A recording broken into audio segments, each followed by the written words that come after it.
Just really, yes, throw it out.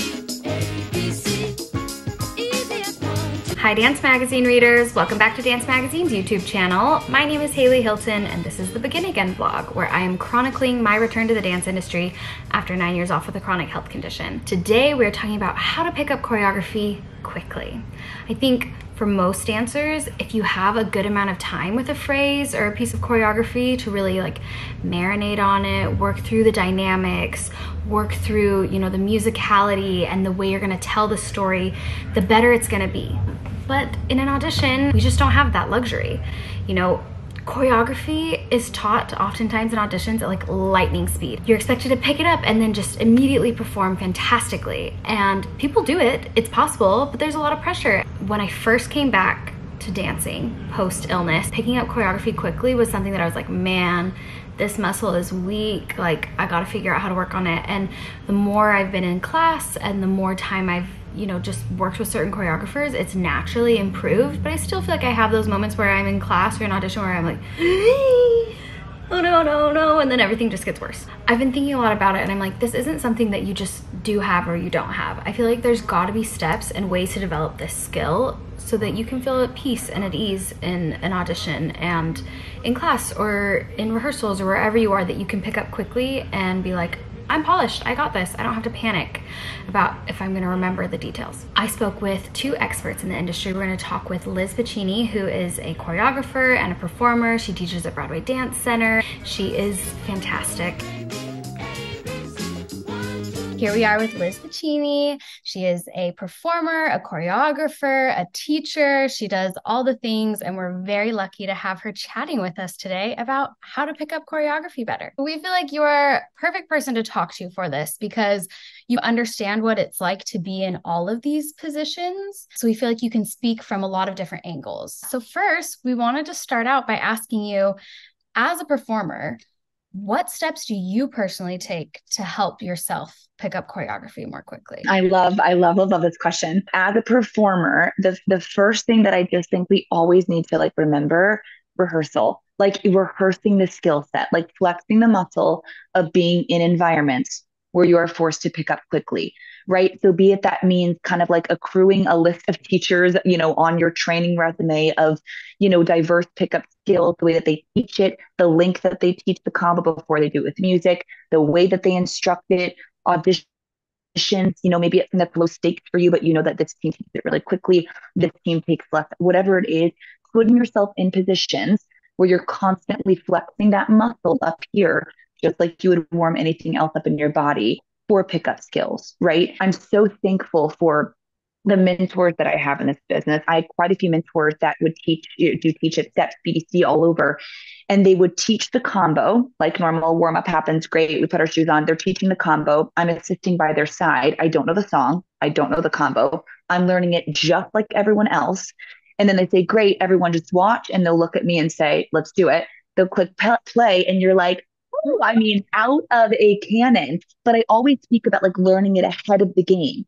Because if you're learning it with that type of assertive, attentive approach, and you're not sitting back, then the only time that they do it, when they do it, you're learning it as if it's the last time that they're going to dance it. Because at the end of the day, you want your skill set to be the one take wonder approach, where you never know. We've all been in calls where they're like, you know what? We've actually made the call. Great. We're going to actually make a cut, and then we'll go three at a time. And you're like, oh, but we did. But that's just it.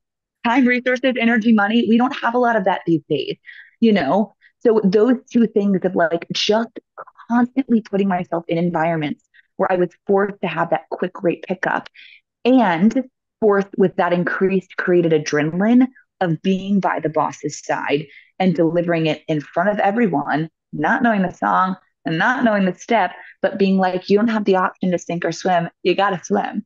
But it took time to get there. And part of working that pickup, it's going to make your experience in the room where there's so much out of our control, more controlled, because you've done all of this to install and instill these practices, and you're going to feel a little bit more grounded when all of that kicks in. So it's interesting to think about in those moments where you put yourself in a place where you're like, you got to do it. The pressure's on, like you really have no choice. Early on, did you ever get into that position where like you actually did sync? Or do you feel like just setting that expectation for yourself, you just did it? You know, I can see people being like, I like that idea. I'm terrified of that idea. How do I do 100%.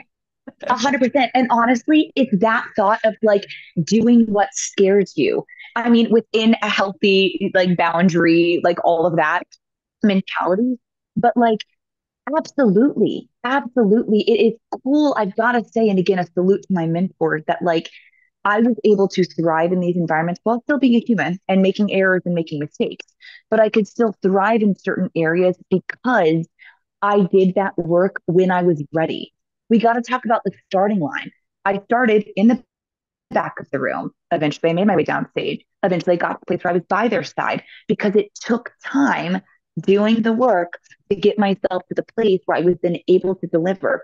But still, oh my gosh, the amount of times that like the music would come on, I would be so in it. And then I'm a human and I'd go into the white room and something would happen. I would have the brain fart, but then amazing, let me work the skill set of getting back in and fixing what went wrong because that's going to happen. Someone's going to take flash photography when you're on the stage. Someone's going to fall at the audition and you're going to get thrown. Like, again, creating the environment for yourself that when you're being adjudicated, when the adrenaline is there, when the pressure's on, you're like, been there, done that. What else do you want? It sounds like part of like in tandem with the skill of picking up choreography quickly is being able to problem solve when things do go wrong inevitably and being able to course for that. Yes. Comes from practice. I love that. Yeah.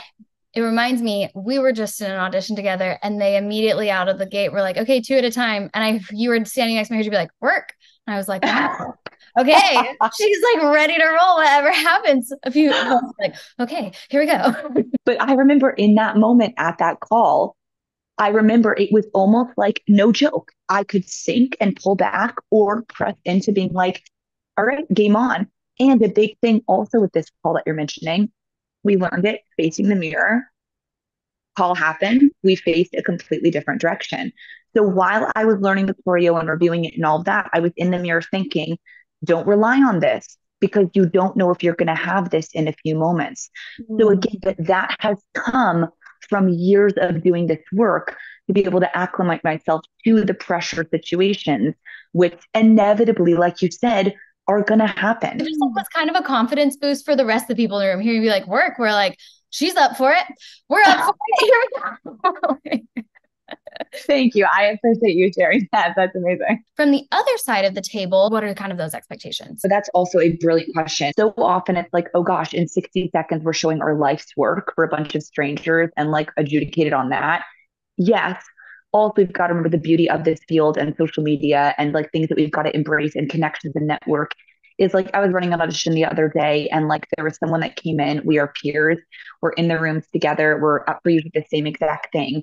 And she saw me and just because of life, I wonder if there was a weird balance of like, and I'm auditioning for you. Like it feels weird. It's just odd. What we do is odd. And she had some brain farts that like, I know her. And I was like, I am not going to cut this girl. I know what she's capable of. I get that weird dynamic of like, you're my peer and I'm auditioning for you and I'll probably audition for her tomorrow.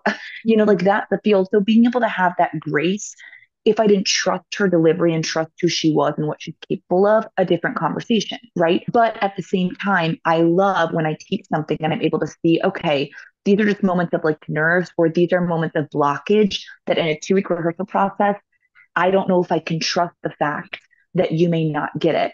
Going to the Muni, we're about to go. Oh my goodness. It's like, welcome everyone. Happy opening. Like literally, here's the first step. And then the next time you do the step is in front of 11,000 people in costume. I was in it with 6 of us left for a Broadway call the other day. And literally maybe it started with like 16 to 20 of us. And they looked around the room. At that point, when you're in a room, as you know, with that caliber of dancers, no one's like, oh, what's your bat ma? How's your shuffle? What's your voice like? You're in that room for a reason. They literally said, we don't care about that. We know that that's there. We want to see pickup. What that job required and what that track and everything that they were looking for, they wanted to see fastest pickup. And that's when I was like, game on. Like, this is what I work. Right, exactly. But again, a chunk of years ago, I don't know if it would have been there. Oh, this has been so great. I think it'll be so helpful for our readers. Thank Yeah. you so much for chatting. Thank you. I really appreciate it.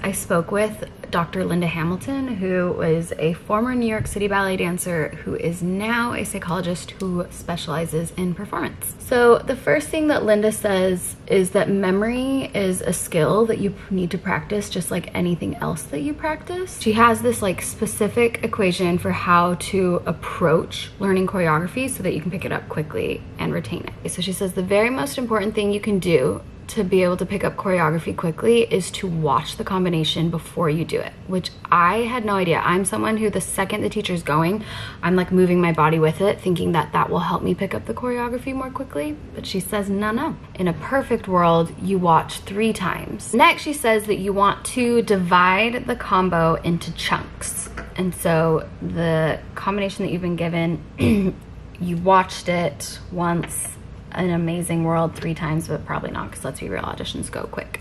Watch it once and then start dividing it into chunks that make sense to your brain. Once you've divided into chunks, you're gonna find cues for each chunk. And she says that that'll be unique to you. She calls associating each chunk that you've divided it into with something, you call them memory triggers.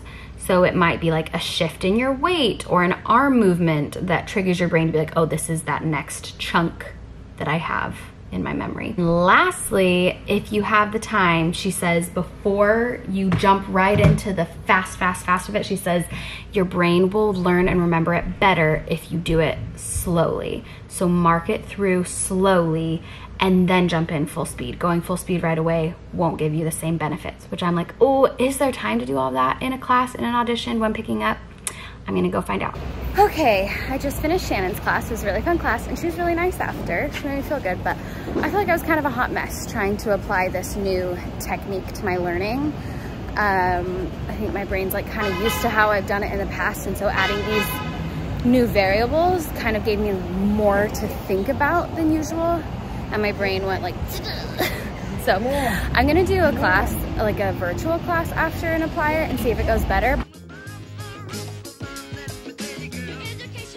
Okay, that first thing on the list from Dr. Hamilton is to watch the combo before you do it. CLI has a trailer, so I've watched this trailer 3 times now at least, to kind of get the vibe and get my neurons firing in my brain. Now I'm gonna get started learning the combination. I'm gonna try to watch her teach the steps before I do them myself. 5, 6, up, 7, 8, kick 1, 2. And 8, kick 1, 2. And on that kick, I should see the blood in your fingers. Really, yes, throw it out. Okay, step 1, I watched before I tried to get it in my own muscle memory, and then I repeated what she did. Step 2 on the list is to divide the combo into chunks. So she kind of naturally, Marguerite, stops in a place as she's teaching it that I'm like, oh, that's section 1.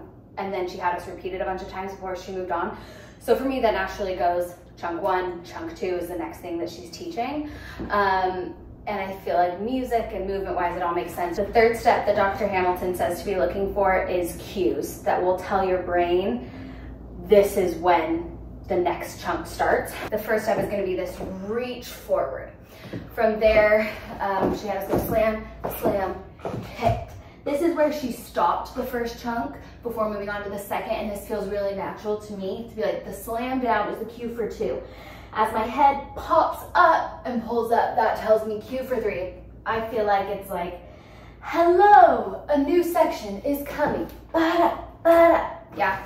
And then again, naturally, it pulls into something. Boom, this slam 2 is the cue that section 2 has ended. Does that make sense?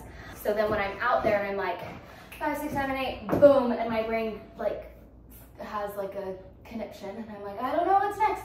I can be like, remember, Q2, woo!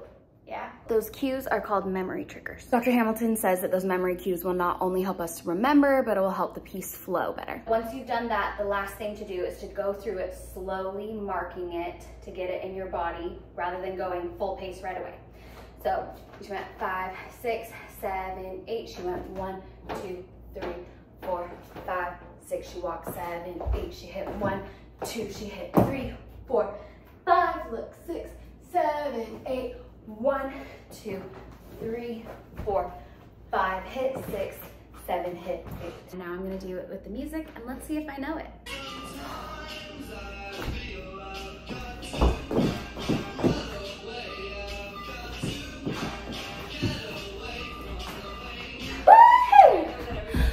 I definitely know it. All right, I did it. Like I said, the biggest challenge with this is that there isn't time to do that process in an audition, let alone a class, honestly. I wonder if I practice this enough, I will get to a point where I can go into class, watch her do it, divide it into chunks, give them cues, do it slowly, boom, I got it, go.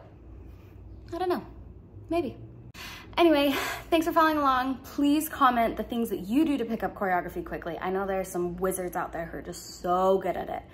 So let us know, and come back next time to see what we have happening. Mwah.